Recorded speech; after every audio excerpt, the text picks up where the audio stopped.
विद्यार्थी गुणवत्ता विकास महाअभियानांतर्गत पळचिल केंद्रातील शाळांची तपासणी। राज्यातील विद्यार्थ्यांना गुणवत्तापूर्ण दर्जाचे शिक्षण देणे हे ध्येय डोळ्यासमोर ठेवून महाराष्ट्र शासन शिक्षण विभागाने विद्यार्थी गुणवत्ता विकास महाअभियान हा अभिनव उपक्रम हाती घेतला असून दिनांक 1 ऑगस्ट ते 31 ऑगस्ट 2024 या कालावधीत राज्यातील शाळांची तपासणी करण्यात येणार आहे। यासाठी जिल्हा तालुकावार तपासणी कमिटी नेमण्यात येऊन शाळांची तपासणी निरीक्षण करण्यात येत आहे।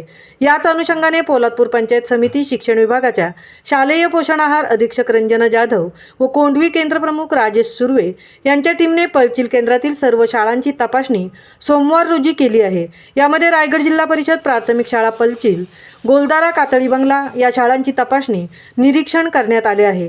या तपासणी दरम्यान संबंधित अधिकाऱ्यांकडून विद्यार्थी गुणवत्ता वाचन लेखन संख्याज्ञान बौद्धिक तपासणी भाषा गणित विषयांचे लेखन वाचन यासह शालेय पोषण आहार तपासणी परसबाग आदी महत्त्वपूर्ण विषयावर तपासणी करण्यात आली।